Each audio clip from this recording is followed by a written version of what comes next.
मुशायरा, हम्द, नज्म आदि की वीडियो पाने के लिए नीचे लिखे लाल रंग में सब्सक्राइब को टच करें और नई नई वीडियो पाते रहें।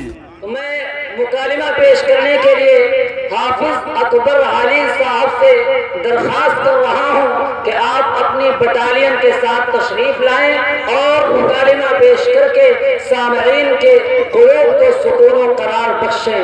और मुकालिमा पेश करने वालों से मैं रबश बना मेरी शौक़िया वो शरारतें वही कहे वही काफिले जो बिछड़ गए उन्हें काफिलों की तलाश है।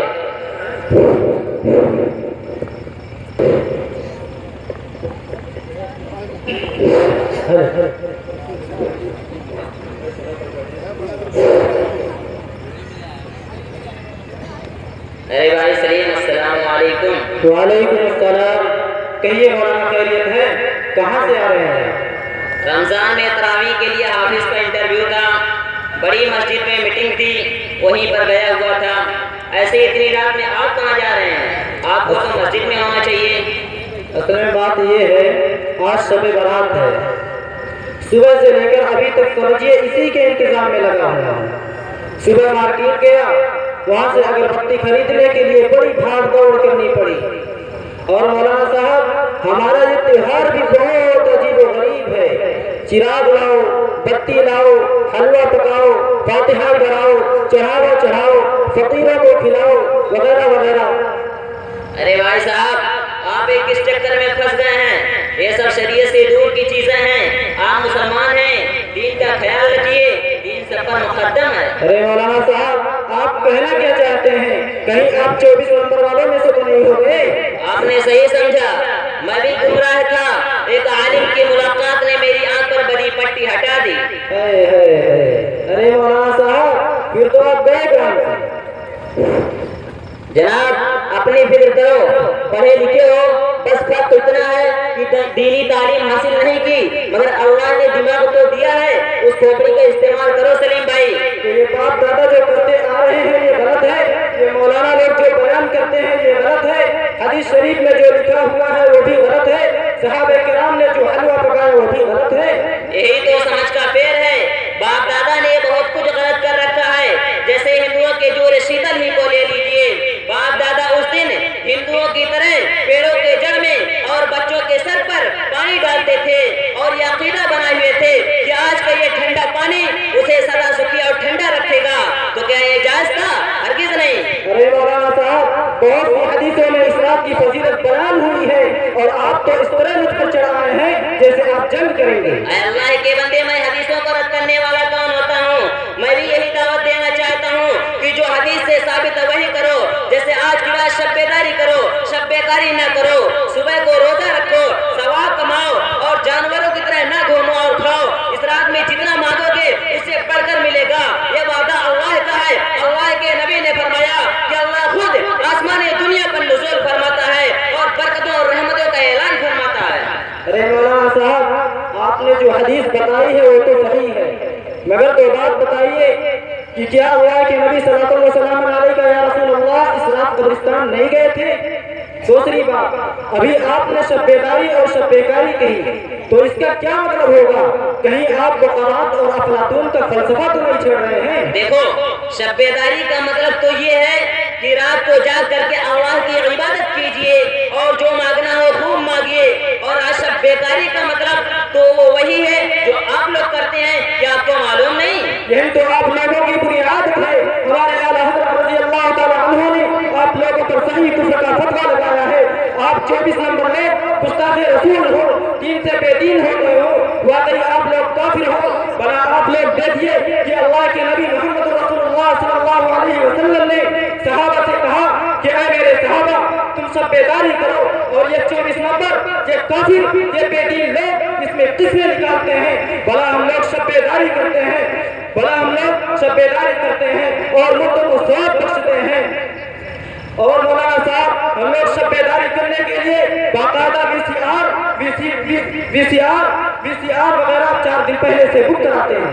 अफसोस सद अफसोस, तुम लोगों का पहले हाल सुनाता हूँ हूँ वो इस तरह है कि एक आका ने अपने नौकर से कहा, मैं जरा महाजन से मिलकर के आ रहा हूँ, तुम ये घोड़ा पकड़ो और किसी भी कीमत पर उसकी रस्सी मत छोड़ना। उस नौकर ने कहा, अच्छा हुजूर आप बेफिक्र रहिए। खैर आका के जाने के बाद चंद डाकू आए और बोले कि ये घोड़ा हमें दे दो वरना हम जान से मार देंगे। तो उस नौकर ने कहा, चाहे कुछ भी कर लो मैं इस रस्सी को नहीं छोड़ सकता। तो उन्होंने मारा भी मगर उसने रस्सी नहीं छोड़ी। वो लोग घोड़ा लेकर के चलते बने। थोड़ी देर के बाद आका आया, देखा कि रस्सी पकड़े हुआ है और घोड़ा नहीं है। आका ने सबक पूछा कि ये सब क्या है। तो उस नौकर ने बड़ी ढिठाई से कहा, अजी हुजूर कुछ डाकू आ गए थे और मुझसे रस्सी छीन रहे थे, मैंने रस्सी नहीं दी तो उन्होंने मारा भी। फिर आगे से घोड़े को रस्सी काट कर ले गए, लेकिन आपके कहने के मुताबिक मैं रस्सी पकड़े हुआ हूँ। आका को उसकी बेवकूफी पर हंसी आई। वो जल्दी से कहता है, हुजूर हुजूर मेरी तनख्वाह बढ़ा दीजिए। अरे भाई घोड़ा जा चुका है, तुम किस भूल में हो, आखिर बरेली के हो ना। अरे मौलाना संभाल कर बात करो वरना जबान खींच लूंगा। हम लोग पक्के अहले सुन्नत वल जमात हैं, हमारी रात खराब मत करो। हमारे साथी चाय बना चुके होंगे, मैं तो जा रहा हूँ। अरे अभी कहाँ चले, यही तो बताना था कि तुम लोग कैसे मुसलमान हो। सुनो, तुम लोग आज की रात हलवा बनाते हो, इसी तरह हिंदू अमावस की रात हलवा पूरी बनाते हैं। तुम लोग मुर्दों की रूह को खिलाने का अकीदा रखते हो, जैसा कि तुम्हारे आला हजरत के वसीयतनामा में है। तुम लोग जैसा कि तुम्हारे आला हजरत के वसीयतनामा में है, तुम लोग जमराती बाबा का चढ़ावा चढ़ाते हो। हिंदू लोग उस दिन यानी उस भगवान के लिए अग्नि देवता के सामने पदार्थ करके हवन करते हैं। तुम लोग वीसीआर वीसीपी जैसी नापाक चीजें लेकर के शब्बेदारी करते हो। तुम लोग हजारों बाबाओं को पूछते हो, वो लोग हजारों देवताओं को पूछते हैं। बताओ ये शब्बेदारी या शब्बेकारी। मौलाना साहब मुझे माफ कीजिए, मैं तो आज तक अंधों की तरह जैसे बाप दादा ने किया करता रहा, जैसा मौलवी लोगों ने बताया करता रहा, लेकिन आज मेरी सारी पोल खुल गई। बाप रे इतना बड़ा गुनाह, ये सब तो बिल्कुल हिंदुओं की तरह हो गया। अल्लाह हम सबको बचाए। जब आपका जहन साफ हो गया तो थोड़ा और सुनो ताकि मस्जिद वक्त की आ जाए। ये देखो आप अगरबत्ती और मोमबत्ती ले जा रहे हो कब्रिस्तान और उस कब्रिस्तान को नारिस्तान बना दोगे। ठीक इसी तरह जैसे हिंदू लोग अवलन तो दुनिया में जला करके राख कर देते थे, लेकिन जला करके नहीं छोड़ते थे। देखना तो आप उनके शमशान घाट चले जाओ, वहाँ भी यही अगरबत्ती और यही मोमबत्ती और यही माचिस मिलेगी। क्या राजघाट पर गांधी जी की कब्र नहीं देखा है? वहाँ तो हर वक्त जहन्नम का शोला तैरता रहता है। हाँ जरूर देखा है, और भी कई जगह पर ऐसा देखा है। वाकई आपने बिल्कुल सही फरमाया है। मौलाना साहब मुझे माफ कीजिए, मैंने आपकी शान में गुस्ताखी कर दी। अरे भाई सही, ये तो हम लोगों की बातें थी जो हो गई। मैं आपको एक तारीखी बात बताता हूँ। अली बिन इब्राहिम ने लिखा है कि रोशनी की बिदात अव्वल बरामदा अक़वाम से शुरू हुई। वो लोग आतिश परस्त थे, पर जब मुसलमान हुए तो उन्होंने इस्लाम में वो बात दाखिल कर ली जिसको अपनी मुलम्मा सादी से इस्लामी तरीका करार दे दिया। और ऐसा करने से उनकी गर्द ऐम सिर्फ आतिश परस्ती थी, जबकि मुसलमानों के साथ उन चिरागों की तरफ असल में सजदा करते थे। यानी मस्जिद में सबसे आगे जब लाइन लगा करके चिराग होंगे तो आतिश परस्ती भी हो जाएगी और नाम के मुसलमान भी रहेंगे। मौलाना साहब अब कुछ कहने की जरूरत नहीं है, मैं पूरा समझ गया हूँ। मैं आज ही से इन बिदअत और खुराफात से तौबा करता हूँ और आपकी तरह पक्का अहले सुन्नत वल जमात बनता हूँ। आप हमारे लिए सुन्नत पर चलने की दुआ फरमाइए। अल्लाह तबारक तआला हम लोगों को सिरात मुस्तकीम पर चलने की तौफीक अता फरमाए और दूसरे भटके हुए लोगों को हिदायत दे। अस्सलामु अलैकुम।